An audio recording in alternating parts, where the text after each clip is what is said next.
Hi guys! Magandang hapon! Welcome back po dito sa Gandara SIU channel for Showbiz Update. Andito na naman nga po akong muli, nagbabalik. Ang nagmamaganda po ninyong katsismosang Kim Pao upang maghatid the latest update and fresh happenings patungkol po sa dalawa.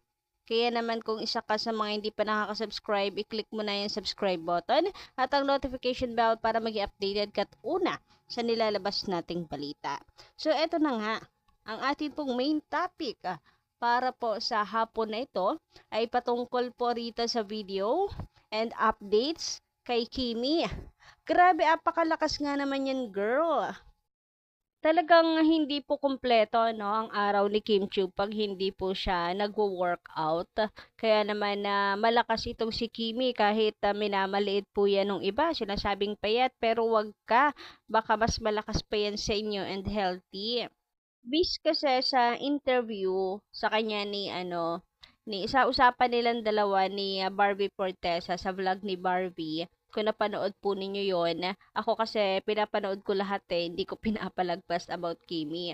So, sinabi niya rito na hindi kasi niya feel na happy siya kapag hindi nakakapag-workout. Kumbaga, pag hindi siya nakapag-workout, wala siya sa mood. Kumbaga ay ito yung source of happiness niya. Paano ko ba 'to explain? Hindi kasi ako magaling mag-explain. Pero, ang sabi niya, basta kapag hindi po siya masyadong energetic, ay hindi siya nakapag-workout. Ganon. Pero syempre, meron pong hindi nakaligtas sa mga fans. Alam niyo naman po, ang bibilis ng mata ng mga yan. Maliit na bagay. Kagaya po nitong blue towel na yan. Kung mapapansin po ninyo, yung nandiyan sa gilid, bigla po kasi yung nag-disappear. Panoorin nyo nga po yung video na ito and mapapansin po ninyo na bigla pong nawala biglang nag-disappear yung blue towel, biglang naging white. Maybe kinuha ng may-ari or ito yung ginagamit ni Kimi. Kaya biglang naging agaw pansin talaga sa mata ng mga fans kasi biglang nag-disappear Panoorin nyo nga to.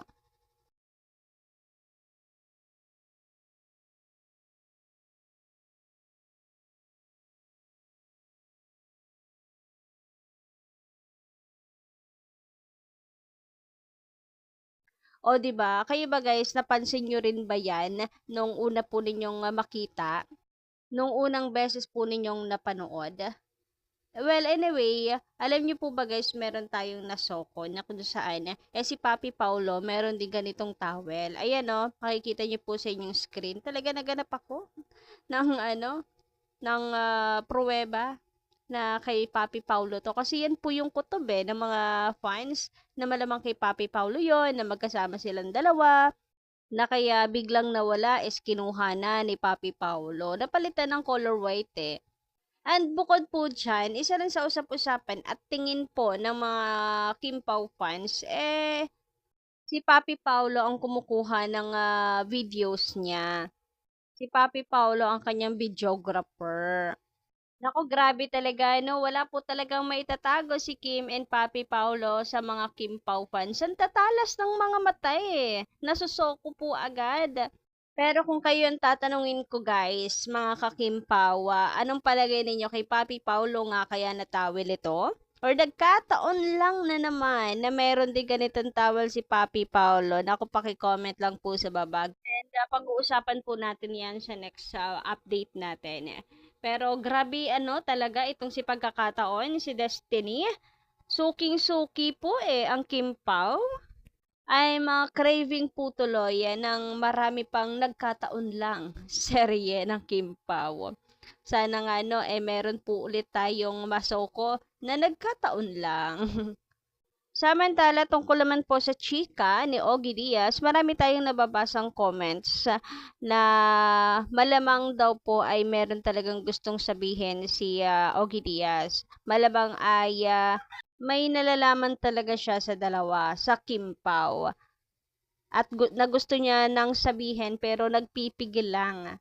Kasi usually naman daw kapag napaabot na sa kanila yung ganyang balita ay 95% totoo. Kasi may mga sources and insider blah blah blah. And meron nagsasabi na baka next year na ito kasi engaged na daw talaga si Kim and Paolo. Mga comments lang po iyan from mga fans. Kasi kagaya nito from Miss Caro, sabi niya dito may nabanggit noon si Angelica Panganiban after ng LA wedding niya na si Kim Chiu daw po ang susunod na may surprise sa madlang people. Kaya kutob nila ay eto na yon ang wedding kasi kasal to ni Angelica. Sabi niya dito, nasabi pa nga dati ni Angelica Panganiban after her LA wedding na si Kim na daw ang next na may surprise sa madlang people. Tapos sabay tingin kay Kim at sabi, "Huy, hehe." Siguro nung time na yon, siguro na-engage na sila. Kaya nasabi ni Angelica Panganiban, ay, grabe kayo. Talagang overthink malala na naman ang inyo pong gagawin sa akin. O ano? Maybe maybe engaged na kaya nasabi ito ni Angelica na si Kim na po ang next. Kasi syempre, magkakaibigan po sila. So, alam nila ang totoo, may nalalaman sila. Ayaw lang nila pangunahan talaga si Kimi pa. Pero, isa lang guys, ang nakakasigurado ako, na kapag nagkatotoo yan, ang mga hula po natin, nako, ay marami pong magtatalon sa tuwa. Marami pong magpapaletsyon, magpapadala ng lechon kina Kimi and Paolo. Malamang po ay magba-viral po yan na wedding ng taon. And isa na po ako, ang inyong lingkod sa sobra pong magiging masaya pag nagkatotoo. And nawa nga po, cross finger.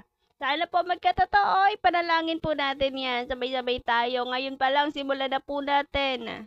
Tulad nga ng sabi po ni Ogie Diaz, bagay naman ang dalawa at wala silang tinatapakang ibang tao. Kaya, go, go, go for the wedding. Kaya tara mga ka-Kimpaw fans, for Operation Kimpaw Wedding, i-push na yan. Charot. Grabe, to the highest level, yung atin pong kasiyahan ngayon. Chika pa lang po yan ha. Connect to the dots pa lang yan. Wala pong pag-amin ang Kimpaw. Pero to the highest level na agad yung atin pong kasiyahan. Ngunit, subalit, datapwat, kabaliktaran naman po ang nararamdaman ngayon ng mga bashers. Naku po, ay grabe naman po ang gigil nila ngayon. Kagaya po nung nabasa natin kahapon, na kung gaano po tayo kasaya, siya naman pong lungkot at pagluluksa nung iba. Pero hayaan na po natin sila. Hindi na po natin problema yon. Problema na nila yon. Bakit hindi nila magawang maging masaya? Problema na nila yon kung mas pinipili nilang manatiling bitter sa buhay. Anyway, yun lang po muna ating update sa gabi ito, hapong ito. Maraming salamat sa pakikinig and don't forget to click the subscribe button at notification bell for more updates. Maraming salamat!